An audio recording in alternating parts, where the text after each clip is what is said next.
Il y a une possibilité que se déclenche une confrontation nucléaire. C'est bon, hein, la vidéo est finie. C'était juste pour vous prévenir.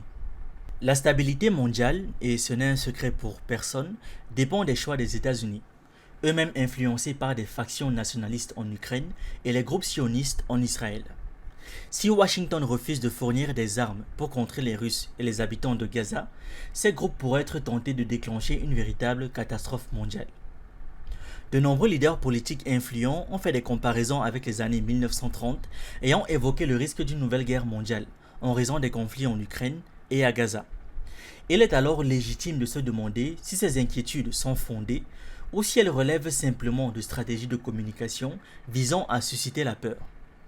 Pour répondre à cette question, nous allons résumer des événements ignorés du grand public, mais bien connus des spécialistes. Distinguons d'abord les conflits en Europe orientale et au Moyen-Orient. Ils partagent deux caractéristiques principales. Premièrement, ils ne portent pas en eux-mêmes de grands enjeux stratégiques, mais une défaite de l'Occident dans ces régions, suite à sa défaite en Syrie, pourrait signaler la fin de son influence mondiale.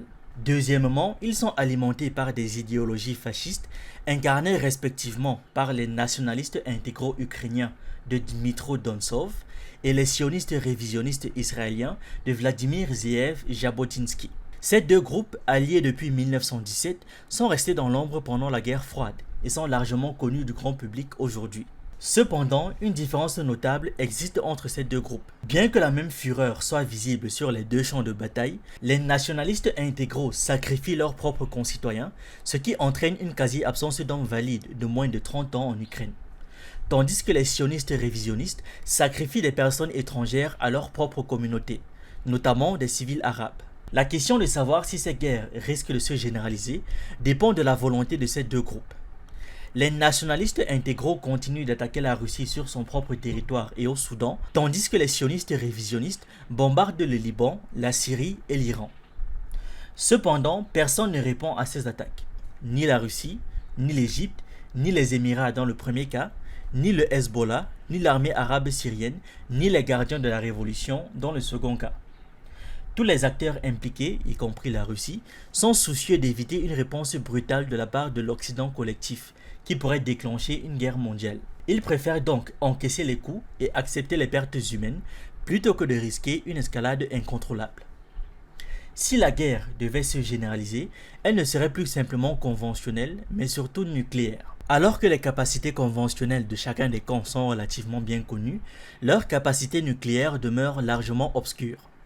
On sait seulement que les États-Unis sont les seuls à avoir utilisé des armes nucléaires stratégiques lors de la Seconde Guerre mondiale et que la Russie affirme posséder des systèmes de missiles hypersoniques qui la placent au-dessus de toute autre puissance. Cependant, certains experts occidentaux remettent en question la véracité de ces avancées techniques extraordinaires.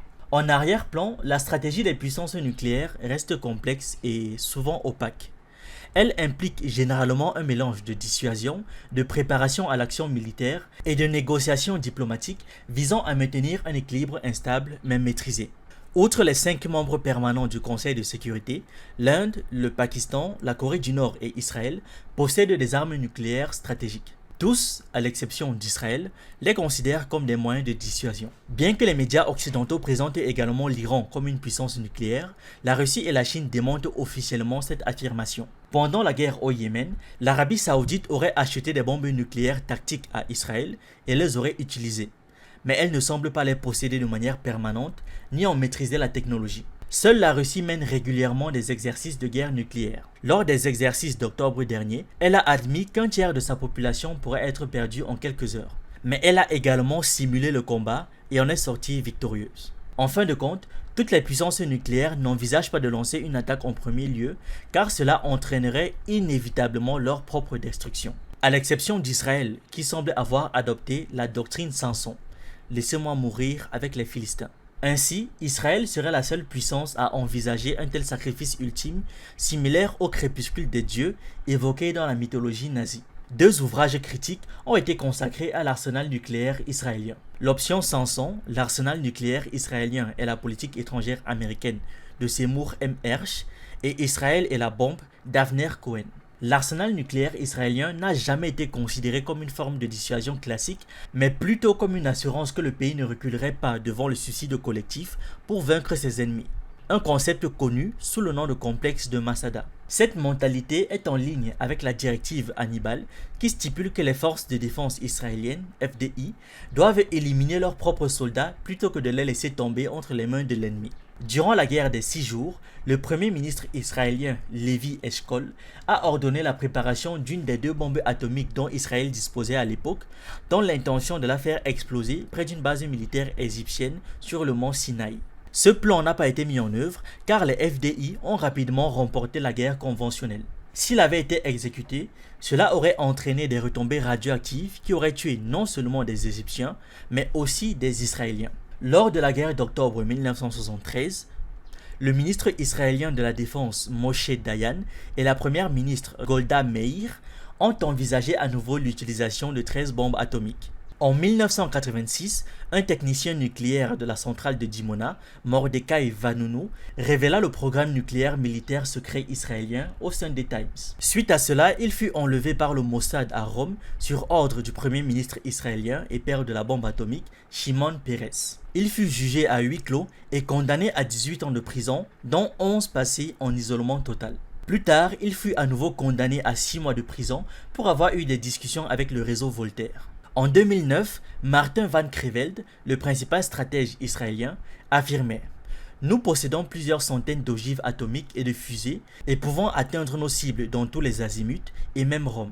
La plupart des capitales européennes font partie des cibles potentielles de notre armée de l'air. Les Palestiniens doivent tous être expulsés. Les gens qui luttent dans ce but attendent simplement la venue de la bonne personne au bon moment. » Il y a seulement 2 ans, 7 ou 8% des Israéliens étaient d'avis que ce serait la meilleure solution. Il y a 2 mois, c'était 33%, et maintenant, selon un sondage Gallup, le chiffre est de 44% pour. Il semble donc raisonnable de penser qu'aucune puissance nucléaire, à l'exception d'Israël, n'osera commettre l'irréparable. Le ministre Amichai Eliyahu, de Forces juives, a dit à la radio Kol Berama le 5 novembre dernier qu'utiliser une arme atomique contre Gaza était une option envisageable.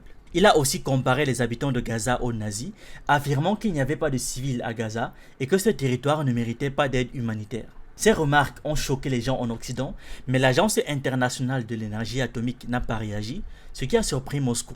Il est probable que cette situation pousse les États-Unis à continuer à armer Israël malgré leur appel à un cessez-le-feu. Car s'ils arrêtaient, Israël pourrait utiliser l'arme nucléaire contre toute la région, y compris les Israéliens eux-mêmes. En Ukraine, les nationalistes intégraux avaient envisagé de faire pression sur les États-Unis en utilisant la menace nucléaire, ou à défaut, celle des armes biologiques. En 1994, l'Ukraine, qui possédait un vaste arsenal d'armes nucléaires héritées de l'ère soviétique, a signé le mémorandum de Budapest. En échange du transfert de toutes ces armes nucléaires en Russie et de la signature du traité sur la non-prolifération des armes nucléaires, les États-Unis, le Royaume-Uni et la Russie lui ont accordé des garanties d'intégrité territoriale.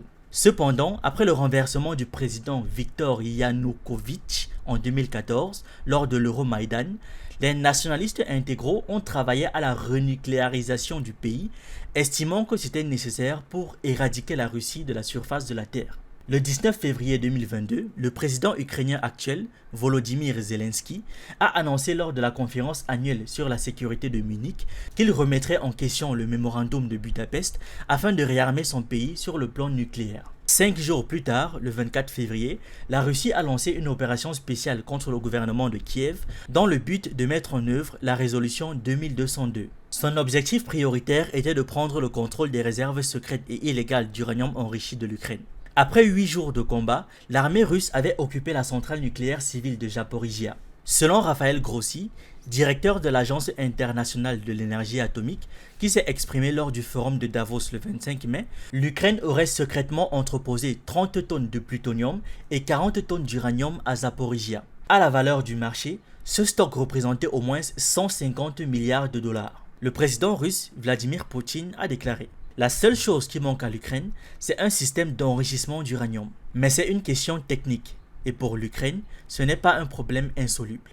Cependant, l'armée russe avait déjà retiré une grande partie de ce stock de la centrale, et des combats ont continué à s'y dérouler pendant des mois. Si les nationalistes intégraux avaient encore eu accès à ce stock, ils auraient probablement agi comme les sionistes révisionnistes aujourd'hui. Ils auraient demandé toujours plus d'armes et, en cas de refus, auraient menacé de les utiliser, c'est-à-dire déclencher l'Armageddon. Revenons au champ de bataille actuel. En Ukraine et en Palestine, les Occidentaux continuent de fournir un arsenal impressionnant aux nationalistes intégraux et, dans une moindre mesure, aux sionistes révisionnistes. Cependant, ils n'ont aucun espoir réaliste de faire reculer les Russes, ni de massacrer tous les habitants de Gaza. Au pire, ils pourraient pousser leurs alliés à épuiser leurs arsenaux, à sacrifier la totalité des Ukrainiens en âge de combattre et à isoler diplomatiquement Israël en tant qu'État voyou. N'oublions pas les paroles de Moshe Dayan. Israël doit être comme un chien enragé, trop dangereux pour qu'on le contrôle. En envisageant que ces conséquences, en apparence catastrophiques, soient en réalité leur objectif, le monde pourrait se retrouver divisé en deux, comme pendant la guerre froide, avec Israël devenant infréquentable. À l'ouest, les anglo-saxons resteraient les maîtres, d'autant plus qu'ils seraient les seuls à disposer d'armes, leurs alliés ayant épuisé les leurs en Ukraine. Israël, isolé comme dans les années 70 et 80, lorsqu'il n'était vraiment reconnu que par les régimes d'apartheid d'Afrique du Sud, continuerait à remplir sa mission initiale, mobiliser la diaspora juive au service de l'Empire, craignant une nouvelle vague d'antisémitisme. Cette vision sombre est la seule qui pourrait permettre aux anglo-saxons de maintenir leur suprématie, même si elle n'aurait plus rien à voir avec leur puissance durant l'ère du monde global. C'est pourquoi ils se sont placés dans cette situation inextricable. Les nationalistes intégraux et les sionistes révisionnistes les font chanter, mais ils espèrent les manipuler pour diviser le monde en deux et préserver ce qui reste de leur domination. Pour les nouveaux, sur cette chaîne, on parle de culture africaine, d'histoire, d'actualité et on s'édifie sur un ensemble de choses qui nous permettent d'anticiper et d'être prêts à toute éventualité. Je vous encourage donc à regarder nos anciennes vidéos, on a plus de 400 thèmes déjà traités et si vous voulez plus de contenu, vous pouvez vous abonner à nos autres chaînes YouTube en fonction de vos centres d'intérêt. Sur Ekima, on parle d'économie et de sciences humaines. Sur Hassani, on parle de jeux vidéo et de divertissement. Si ça vous intéresse, les liens sont en description.